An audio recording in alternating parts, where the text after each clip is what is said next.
ついに会えたな、ディオ。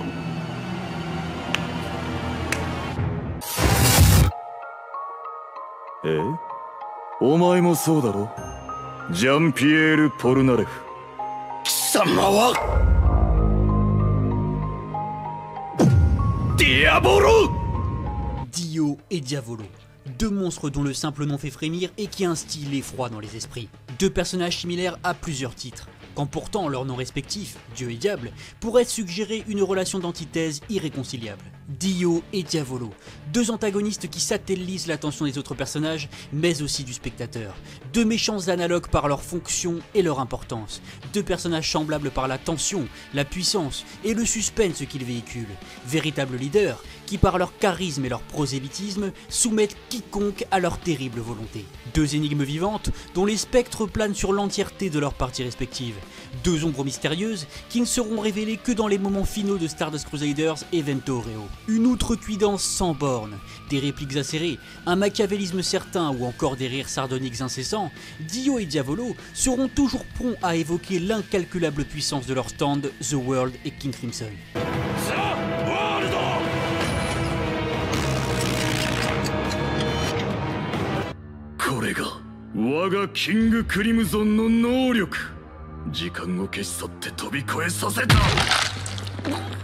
En tant que spectateur, on peut légitimement se demander qui de Dieu ou du diable est la force la plus puissante dans JoJo.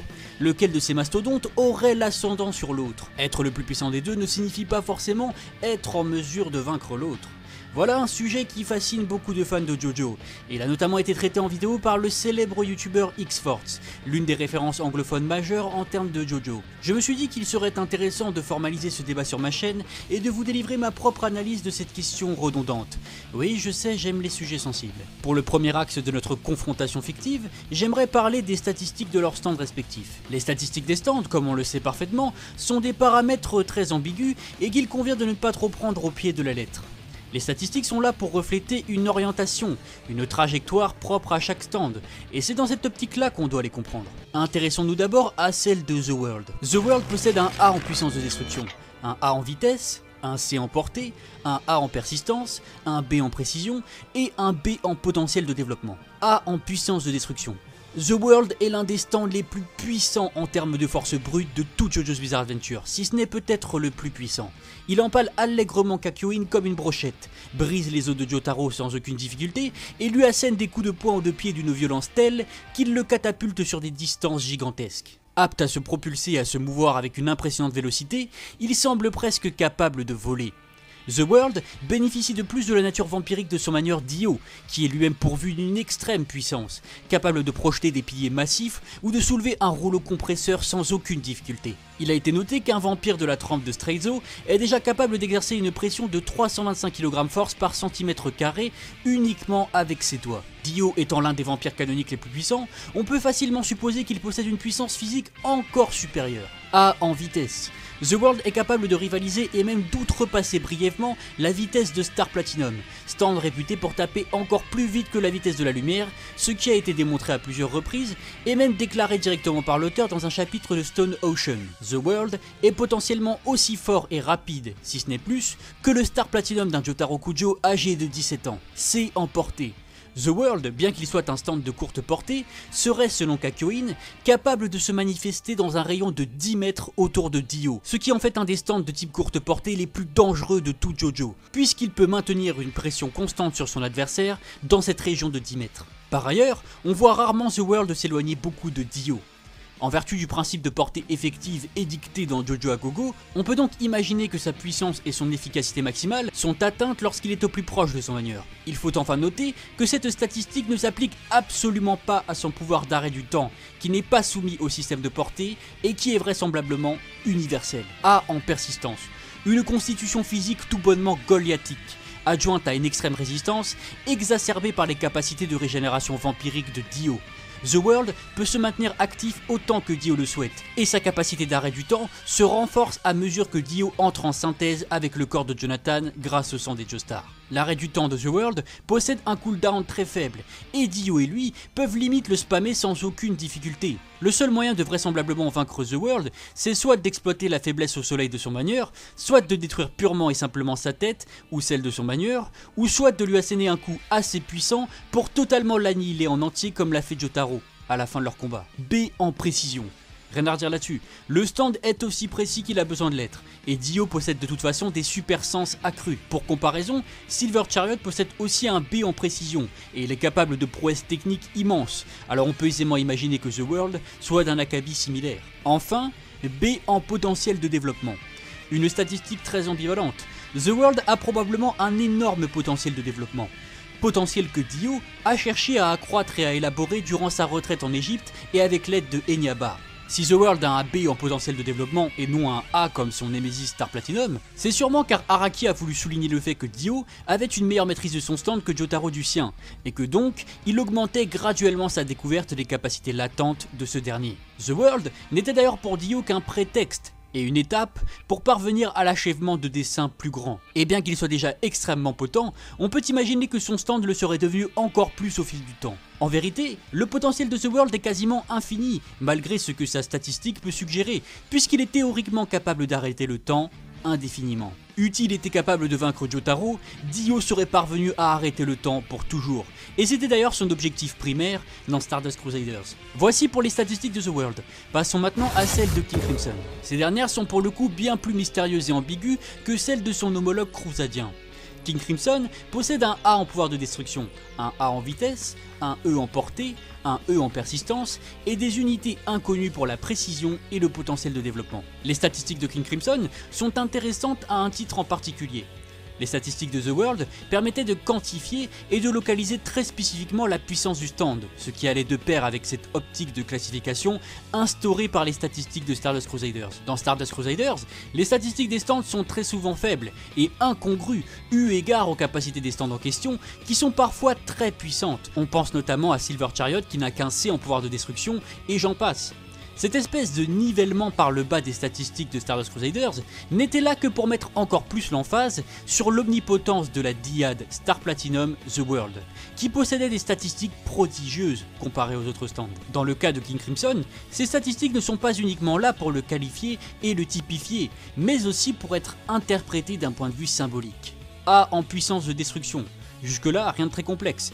King Crimson a plus que mérité sa place au panthéon des stands les plus puissants et destructeurs de JoJo. En fait, c'est l'un des stands dont on a le plus vu l'étendue des capacités physiques. King Crimson charcute littéralement ses adversaires. Il transperce Buccellaty à bout portant et presque sans aucune impulsion d'une simple pression sur lui.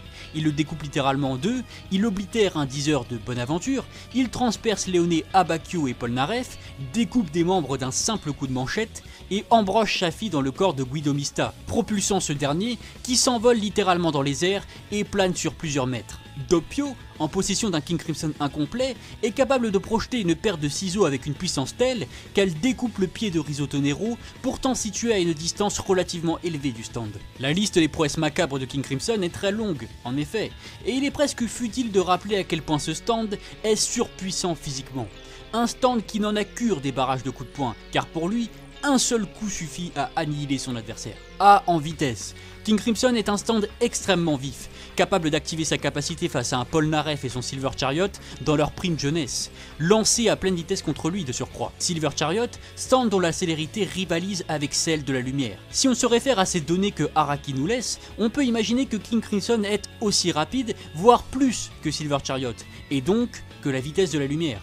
Encore une fois, on se base ici sur ce que l'auteur met à notre disposition en tant que lecteur et spectateur. C'est l'auteur lui-même qui mentionne cette constante physique comme élément de quantification. Ce n'est pas une invention de fans, eux en portée. King Crimson est un stand à la portée réduite car de type courte portée, c'est un fait. Il possède une zone de manifestation effective réduite de seulement 2 mètres. En revanche, sa capacité d'effacement du temps n'est pas soumise, tout comme celle de The World, à cette statistique de portée. Puisqu'en effet, on peut voir dans plusieurs chapitres que l'effacement du temps affecte d'autres personnages que celui ciblé par King Crimson, et ce, dans un rayon très élevé. Ainsi, Giorno Narancia Omista constate-t-il indirectement les effets du stand alors qu'ils se tiennent pourtant en dehors de la basilique, et probablement à plusieurs dizaines, voire centaines de mètres de Buccellaty et King Crimson. Lorsqu'ils gravissent les escaliers du Colisée, Giorno note, une fois encore, que la capacité de King Crimson vient d'être activée. sa faible portée est totalement mitigée par sa capacité, et il peut donc aisément atteindre un adversaire qui chercherait à s'éloigner de lui. E en persistance. Le E en persistance de King Crimson reflète le cooldown de sa capacité d'effacement du temps, son temps de recharge. En principe, King Crimson est censé avoir un cooldown substantiel avant de pouvoir réactiver son arrêt du temps, mais ça, c'est en principe, puisque l'on a vu, et ce à plusieurs moments, que Diavolo pouvait user de son effacement du temps de manière assez répétée et soutenue, premièrement contre Bruno Buccellati, mais aussi lors de sa fuite contre le gang, lorsqu'il se fait maître du corps de Mista. Cependant, il ne semble pas égaler The World et Dio en termes de spam de sa capacité. Enfin, King Crimson possède 2 points d'interrogation en précision et potentiel de développement, laissant au lecteur/spectateur la lourde tâche de les comprendre pour soi. A mon sens, cette ambiguïté sur les statistiques de King Crimson n'est là que pour élaborer la thématique du mystère qui est fondamentalement inhérente à Diavolo et son stand. La partie 5, dans sa seconde section, est principalement articulée autour de la quête de l'identité du parrain et la découverte de son pouvoir. En conférant au stand des statistiques écliptiques et sibyllines, Araki plonge son lecteur dans le mystère symbolique de King Crimson et de son pouvoir surréel et surpuissant. La statistique de précision se voit donc attribuer un point d'interrogation, car il est impossible de qualifier spécifiquement l'influence du pouvoir du stand sur son environnement et sur les autres, tant il transcende les lois de la raison et du bon sens. De même, impossible d'apposer une unité de mesure sur le potentiel de développement du stand, dont les personnages ne connaissent même pas toutes les capacités, comme Epitaph qui reste secrète. King Crimson possède très probablement un potentiel de développement très élevé, et Diavolo semble en avoir une maîtrise totale. Voilà ce qu'il en est pour nos statistiques. Passons maintenant à notre deuxième axe, les pouvoirs des stands. Dio et The World sont capables d'arrêter la marche du temps, un pouvoir tout bonnement absolu et incontestable, qu'ils ne partagent qu'avec Jotaro Kujo et son Star Platinum. Le particularisme propre à The World, cependant, c'est qu'il bénéficie hautement de la nature vampirique de son manieur, nature qui annule les effets négatifs et délétères dus à l'arrêt du temps. En effet, un être humain ne peut pas, quoi qu'il arrive, survivre dans le temps arrêté plus de 5 secondes, une limite théorisée par un Jotaro âgé de 18 ans qui maniait un Star Platinum au summum de sa puissance. Dio, lui, contrevient à cette loi, et vu qu'il est un mort-vivant, peut survivre indéfiniment dans le temps suspendu. S'il ne pouvait l'arrêter que pour quelques secondes au début de Stardust Crusaders, après s'être repu du sang des Joestars, Dio peut arrêter le temps jusqu'à 9 secondes d'affilée, une durée qui allait inéluctablement augmenter de manière exponentielle si Jotaro n'avait pas mis fin à sa funeste carrière. Dans les méandres du temps suspendu, Dio et The World sont libres de faire ce qu'ils veulent à leurs malheureuses victimes, mais aussi libres d'agir comme ils le souhaitent sur leur environnement. L'arrêt du temps est synonyme d'arrêt de mort pour quiconque s'opposera à Dio, et Kakyoin en a malheureusement fait les frais. King Crimson, quant à lui, possède non pas une, mais 2 capacités relatives au temps. King Crimson peut effacer le temps, une capacité relativement simple mais complexifiée inutilement par sa description dans l'œuvre. Fondamentalement, l'effacement du temps revient à effacer 10 secondes de la réalité temporelle, ou plutôt 10 secondes de la perception du temps. Et ce, pour tout le monde, de manière universelle, excepté Diavolo. Durant les 10 secondes effacées, la victime de King Crimson ne ressentira rien, ne saura rien de ce qui se passe, et ne sera qu'une image mouvante dont Diavolo contemplera les mouvements à loisir. À la fin des 10 secondes, la victime se retrouvera dans la position qu'elle était normalement censée avoir, mais elle n'aura absolument rien perçu ou gardé des 10 dernières secondes. Concrètement, la victime de King Crimson aura l'impression d'avoir tout simplement changé de position, et ce, instantanément, comme si elle avait eu une sorte de blackout momentané. Le pouvoir d'effacement du temps de King Crimson n'est pas tant un pouvoir de coercition et de contrôle, comme l'arrêt du temps de The World. Il est plus un pouvoir de confusion et de distorsion énorme. Un pouvoir qui laisse des victimes qui ne comprennent strictement rien à ce qui se passe, et qui donc sont vulnérables psychologiquement et physiquement à King Crimson. Diavolo active son effacement du temps, se met en joue dans une position d'attaque avantageuse, et il annihile sa victime abasourdie d'un coup bien placé dès que sa capacité s'achève. King Crimson qui d'une part peut se mouvoir comme il le souhaite durant l'effacement du temps, qui peut voir pleinement les mouvements de sa cible, mais qui d'autre part ne peut pas agir pendant qu'il efface ces 10 secondes de temps. En effet, c'est là la divergence fondamentale entre les pouvoirs de The World et de King Crimson. Dio et son stand jouissent d'une liberté totale et complète durant l'arrêt du temps, quand Diavolo et King Crimson ne peuvent pas attaquer ou agir de manière substantielle durant l'effacement du temps. A noter qu'il peut tout de même projeter son sang sur un adversaire dans le but de l'aveugler a posteriori, et qu'il peut potentiellement déplacer quelqu'un, comme on l'a vu avec la mort de Narancia sur les barreaux du Colisée. Pour aller avec sa capacité d'effacement du temps, King Crimson possède son pouvoir subsidiaire Épitaphe, qui lui permet de voir l'avenir jusqu'à 10 secondes dans le futur. Cette capacité de précognition permet à Diavolo d'avoir une image fixe de sa position personnelle dans 10 secondes, une image ambiguë que Diavolo doit exploiter au mieux. Selon les propres mots de Diavolo, ses visions prophétiques lui seront toujours favorables quoi qu'il advienne, même si de prime abord, elles le montrent en position de difficulté. Diavolo peut synthétiser son effacement du temps aux prédictions d'Épitaphe, et ainsi devenir virtuellement invincible, défensivement invulnérable et offensivement incroyable. Alors, qui de Dio ou de Diavolo est le plus puissant? Si l'on factorise les statistiques, les capacités des stands, mais aussi celles de leur manière, si l'on se place dans une optique purement factuelle, appuyée par une objectivité modérée, eh bien il est parfaitement clair que ce sont Dio et The World qui sont les plus puissants. Dio a l'avantage de posséder une nature vampirique qui non seulement annihile les contreparties négatives inhérentes à son pouvoir, mais qui en plus lui octroie une résistance extrêmement élevée. Sans la nature vampirique de son manieur, The World serait moins puissant et moins inquiétant, même s'il l'est déjà énormément sans cela. Ce n'est pas vraiment sur la problématique de la puissance physique ou de la vitesse brute que se joue la victoire de Dio. Le très net avantage de The World sur King Crimson, c'est la liberté qu'il confère à son manieur durant son arrêt du temps. Sa capacité est bien plus flexible que celle de Diavolo, et théoriquement, Dio aurait pu arrêter le temps indéfiniment. Un The World qui arrêtait le temps pour une poignée de secondes était déjà effrayant, mais alors pendant plusieurs minutes, plusieurs heures, plusieurs jours, rien que la perspective fait froid dans le dos. Autant en situation de 1v1 entre Dio et Diavolo, ou entre l'un de ces deux stands avec un autre opposant, il y a matière à débattre. Mais dans une situation avec de multiples adversaires, The World est réellement supérieur, car il peut s'en prendre à qui il veut et quand il veut durant le temps suspendu. King Crimson peut créer une énorme confusion chez un groupe d'adversaires, on l'a vu à plusieurs reprises dans le manga, mais il ne peut clairement pas tous les annihiler d'un coup, ce que Dio est en mesure de faire avec The World si tant est qu'il ait le temps nécessaire à sa disposition. Diavolo et King Crimson sont extrêmement puissants, et la conjonction du time skip et de Épitaphe les rendent tout bonnement invincibles. Les autres personnages de Vento Oreo le déclarent eux-mêmes dans l'intrigue. Mais Diavolo n'est pas un vampire, et même si ses capacités transpirent la puissance à tous les niveaux, King Crimson ne peut pas agir durant l'effacement du temps. Si King Crimson avait été en mesure d'agir durant son effacement du temps, l'équation aurait été différente, mais ce n'est pas le cas. Sur le papier, Dio et The World sont plus puissants, mais alors vous allez me poser une question. Pourquoi fais-je tant l'apologie de The World et Dio, quand pourtant dans mon top 10 des stands les plus puissants, auquel vous pouvez jeter un œil au passage si je n'ai pas déjà fait, j'ai mis King Crimson une place au-dessus de The World et Star Platinum. Serais-je une girouette qui change d'avis comme de chaussettes? Eh bien non, et je m'en vais vous expliquer pourquoi j'ai pris le parti de ce choix à l'époque. Pour moi, les deux stands restent extrêmement similaires dans les conceptions de puissance pure qu'ils véhiculent au lecteur. Celle d'antagonistes monstrueux et surpuissants, dominateurs et impérieux. Mais si j'avais à l'époque choisi King Crimson, c'était dans une logique interprétative vis-à-vis de l'entièreté de l'œuvre d'Araki. Vento Oreo, ou Golden Wind pour les profanes, est une partie bien particulière pour le système de puissance de JoJo. Cette partie a opéré un véritable step-up, une véritable intensification dans l'échelle de puissance des stands. Dans cette partie, Hirohiko Araki a présenté des stands très puissants, beaucoup trop puissants. Des stands au pouvoir si puissant et abstru qu'ils en sont venus à rendre parfois inintelligibles certains passages du manga. Le système des stands permet en principe d'éviter de structurer un cadre trop propice au power creep, c'est-à-dire à l'échelle de puissance qui est sans cesse repoussée. Mais ça ne veut pas pour autant dire que l'auteur n'a pas cherché à mettre en scène des pouvoirs extrêmement puissants.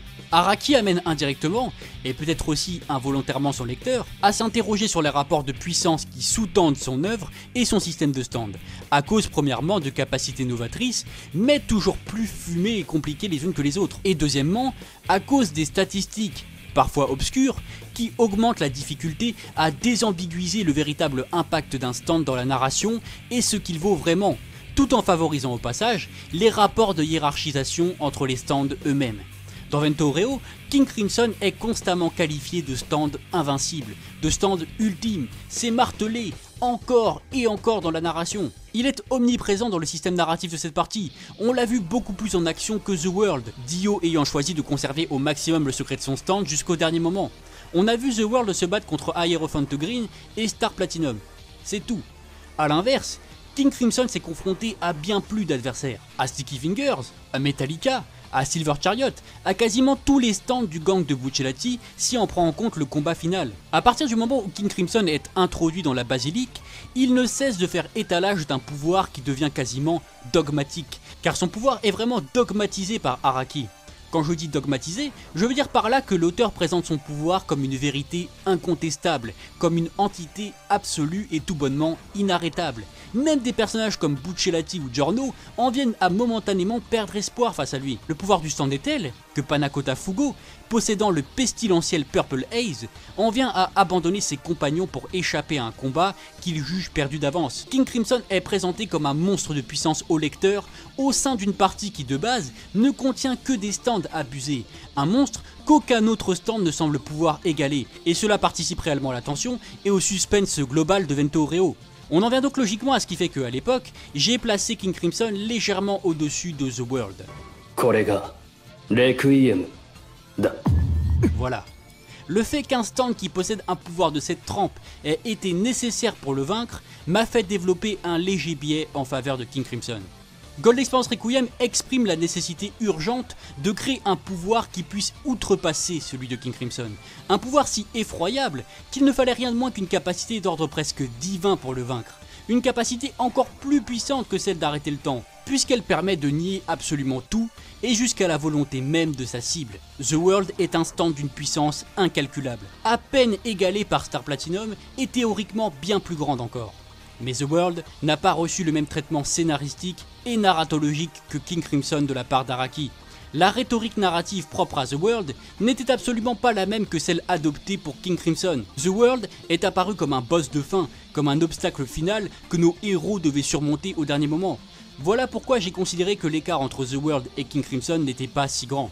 J'ai préféré chercher à comprendre ce que Araki voulait nous transmettre à travers ses personnages et ses stands, plutôt que de me baser uniquement sur des statistiques ambiguës ou sur des capacités au fonctionnement ésotérique. Car plus que notre propre rationalisation des événements et des faits du manga en tant que lecteur, c'est surtout ce que l'auteur veut nous transmettre artistiquement et nous faire ressentir qui compte véritablement pour moi. J'ai donc préféré m'intéresser au sous-texte de l'œuvre d'Araki plutôt que d'adhérer à l'unicité d'un jugement purement factuel.